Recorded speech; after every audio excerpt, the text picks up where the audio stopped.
like him a lot. And he said that 60-40 model needs to go out the window, and I would put 40% of my money in Bitcoin.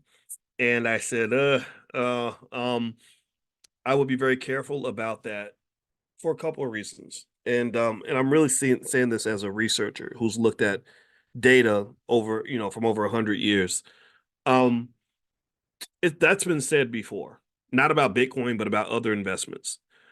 What happens every generation, especially when there's what they call irrational exuberance, whenever the market does really well, there's always a school of thought where people say, "Oh, traditional finance is out the window. The old models are no good. We need to. The world has changed." And this happened, in the 1920s when you had the Roaring Twenties and everything was going up, and when you have people in environments like that, people that are conservative end up looking silly. Nobody wants to hang out with the party pooper. If everybody's drinking and having fun and having a good time, nobody wants to hear from the person who says, "Okay, let's not drink too much. Let's not get too carried away." So here's the deal. But then obviously the tone changed during the Great Depression. The bubble pops, everything goes flat, and then the conservative people end up looking like the smart ones. They're the canaries in the mine. So different investing philosophies make the most sense in different environments.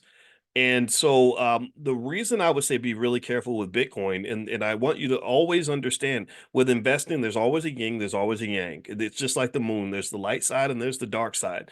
So you always, when you make an investment, you always want to see the dark side too. Like what could go wrong? And here's the problem that a researcher like me would have with something like Bitcoin. There's just not enough data. There's not enough. This asset is a young asset.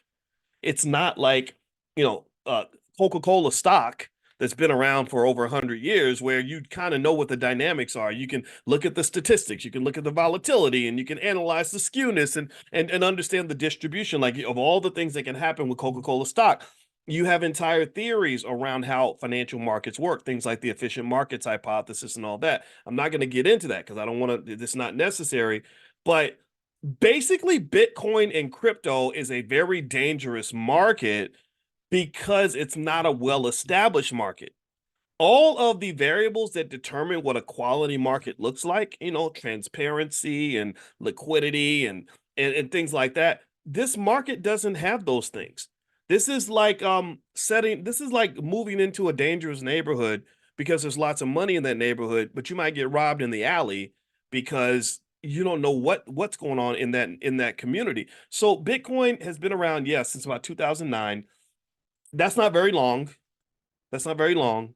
It's still very high risk, and I'm not putting more than 5 to 10% of my portfolio in Bitcoin ever. I don't think that that would be a good move. I'm not telling you what to do. I'm saying that if you do it and it collapses or something bad happens, just know that I said that to you. Okay, and this is something that I say that there's a reason that these traditional models have survived over 100 years. It's because they've existed through various market conditions, and there have been speculative environments in the past.